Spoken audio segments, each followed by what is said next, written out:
ಇವತ್ತು ನಿಮ್ಮ ಹೋರಾಟ ಇದೆ. ಯಾರ ಪರವಾಗಿ ಹೋರಾಟ ಮಾಡ್ತೀರಿ ಹೇಳಿ? ಕೇಂದ್ರದಲ್ಲಿ ನೀವಿದ್ದೀರಿ, ರಾಜ್ಯದಲ್ಲಿ ನೀವಿದ್ದೀರಿ, ಮಹಾನಗರ ಪಾಲಿಕೆಯಲ್ಲಿದ್ದೀರಿ, ಎಲ್ಲೂ ಕೂಡ ನೀವಿದ್ದೀರಿ.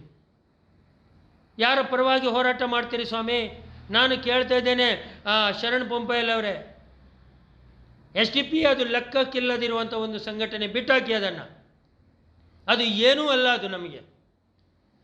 ಆದರೆ ಒಂದಂತೂ ನೆನಪಿಟ್ಟುಕೊಳ್ಳಿ, SDP ಬೆಳೆದರೆ ಭಾರತದಲ್ಲಿ ಇನ್ನೊಂದು ತಾಲಿಬಾನ್ ಸಂಸ್ಥೆ ಹುಟ್ಟಾಗತ್ತೆ.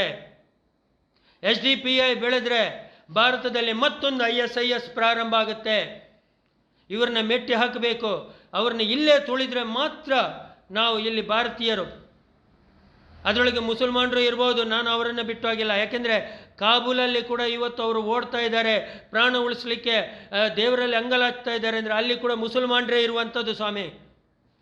ಅಲ್ಲಿ ಕೂಡ ಮುಸಲ್ಮಾನರೇ ನಿಮಗೆ ಶತ್ರುಗಳು, ತಾಲಿಬಾನಿಗೆ ಶತ್ರುಗಳು ಮುಸಲ್ಮಾನರೇ. ಆಗಿರುವಾಗ SDP ಶತ್ರುಗಳು ಮುಸಲ್ಮಾನರೇ, ಹಿಂದೂಗಳಲ್ಲ.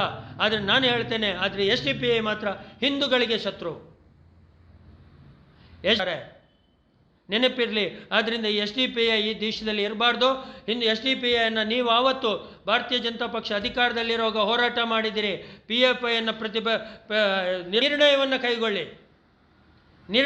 ಕೈಗೊಳ್ಳಿ. ಇವತ್ತು ನಾವು SDP ನಿಷೇಧಿಸ್ತೇವೆ, PFIಯನ್ನು ನಿಷೇಧಿಸ್ತೇವೆ, SDP ರಾಜಕೀಯವಾಗಿ ಅದರ ಮಾನ್ಯತೆಯನ್ನು ರದ್ದುಗೊಳಿಸ್ತೇವೆ ಅಂತ ನಿರ್ಣಯವನ್ನು ಕೈಗೊಳ್ಳಿ. ನಾವು ನಿಮ್ಮ ಜೊತೆಯಲ್ಲಿದ್ದೇವೆ. ತಾಕತ್ತಿದೆಯಾ ಭಾರತೀಯ ಜನತಾ ಪಕ್ಷದ ನಾಯಕರೇ? ಈ ವೇದಿಕೆಯಲ್ಲಿ ನಾವು ಬಹಿರಂಗವಾಗಿ ಎಚ್ಚರಿಕೆಯನ್ನು ಕೊಡ್ತಾ ಇದ್ದೇವೆ. ನೋಡಿ ನೀವೇನು ಮಾಡ್ತೀರಾ ಅಂತ. ಪ್ರತಿಭಟನೆ ಮಾಡಬೇಡಿ, ಯಾಕೆಂದರೆ ನಿಮ್ಮ ನಾಯಕರುಗಳ ವಿರುದ್ಧವೇ ನೀವು ಮಾಡ್ತಾ ಇದ್ದೀರಿ. ನಾಚಿಕೆ ಆಗಬೇಕು. ಶರಣ್ ಪೊಂಪಯ್ಯಲವರೇ, ನಾನು ಕೇಳ್ತಾ ಇದ್ದೇನೆ. ಜಗದೀಶ್ ಕಾರಂತರೇ, ನಿಮ್ಮನ್ನು ನಾವು ಕೇಳ್ತಾ ಇದ್ದೇವೆ. ಅಥವಾ ಭಾರತೀಯ ಜನತಾ ಪಕ್ಷದ ನಾಯಕರೇ, ನಿಮ್ಮನ್ನು ಕೇಳ್ತಾ ಇದ್ದೇವೆ. ನೀವು ಯಾರ ಬಗ್ಗೆ, ಯಾರ ವಿರುದ್ಧವಾಗಿ ಹೋರಾಟ ಮಾಡ್ತಾ ಇದ್ದೀರಿ ಸ್ವಾಮಿ? ನಿರ್ಣಯವನ್ನು ಕೈಗೊಳ್ಳಲಿಕ್ಕೆ ನಿಮಗೆ ಹೋರಾಟದ ಮುಖಾಂತರ ನಿರ್ಣಯವನ್ನು ಕೈಗೊಳ್ಳಬೇಕಾ? ಹಾಗಾದರೆ ಅಷ್ಟು ಶಕ್ತಿ ಇಲ್ವಾ ನಿಮ್ಮ ಸರ್ಕಾರ?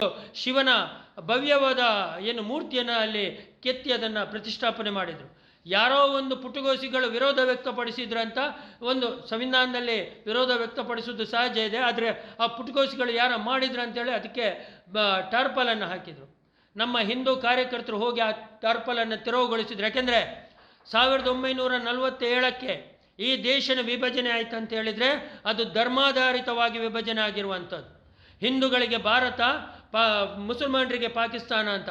ಸ್ವಾಮಿ, ಆವತ್ತು ನೆಹರುವಿನ ಮತ್ತು ಮೋಹನ್ ದಾಸ್ ಕರಮಚಂದ ಗಾಂಧಿಯ ಏನು ದ್ವಂದ್ವ ನಿಲುವೇನಿದೆ, ನಾವಿವತ್ತು ಅನುಭವಿಸ್ತಿರುವಂಥ ಎಲ್ಲ ದುಸ್ಥಿತಿಗೆ ಅವರಿಬ್ಬರೇ ಕಾರಣ ಅಂತ ನಾನು ಹೇಳಲಿಕ್ಕೆ ಇಷ್ಟಪಡ್ತೇನೆ.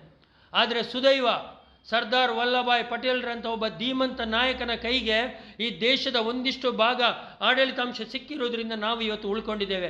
ನಾನು ಹಣೆಗೆ ತಿಲಕ ಇಟ್ಟಿದ್ದೇನೆ, ನೀವುಗಳ ಹಣೆಗೆ ತಿಲಕ ಇಟ್ಟಿದ್ದೀರಿ. ನಮ್ಮ ತಾಯಂದಿರ ಹಣೆಯಲ್ಲಿ ಸಿಂಧೂರ ಇದೆ ಅಂತ ಹೇಳಿದರೆ ಇದಕ್ಕೆ ಕೊಡುಗೆ ಆವತ್ತಿನ ದಿನಗಳಲ್ಲಿ ಸಾವರ್ಕರ್, ನಾಥುರಾಮ್ ಗೋಡ್ಸೆ ಅಥವಾ ಸರ್ದಾರ್ ವಲ್ಲಭಾಯ್ ಪಟೇಲ್ನಂಥ ಧೀಮಂತ ನಾಯಕರುಗಳ ಕೊಡುಗೆ ಅಲ್ಲದೆ ಯಾವುದೇ ಮೋಹನ್ ದಾಸ್ ಕರಮಚಂದ ಗಾಂಧಿಯ ಅಥವಾ ಜವಾಹರ್ಲಾಲ್ ನೆಹರು, ಗೊತ್ತಿಲ್ಲ, ಆಮೇಲೆ ಅವರು ಗಾಂಧಿ ಆದರು, ಅವರ ಇತಿಹಾಸ ನಾನು ಇವತ್ತು ಮಾತಾಡಲ್ಲ, ಅವರ ಕೊಡುಗೆ ಅಲ್ಲ ಸ್ವಾಮಿ. ಆದರೆ ಇವತ್ತು ನಮ್ಮ ದೇಶದ 6.5 ಲಕ್ಷ ಕ್ರಾಂತಿಕಾರಿಗಳ ಬಲಿದಾನದ ಫಲವಾಗಿ ನಾನು ಇವತ್ತು ಹಿಂದುತ್ವವನ್ನು ಪ್ರತಿಪಾದಿಸ್ತಾ ಇದ್ದೇನೆ.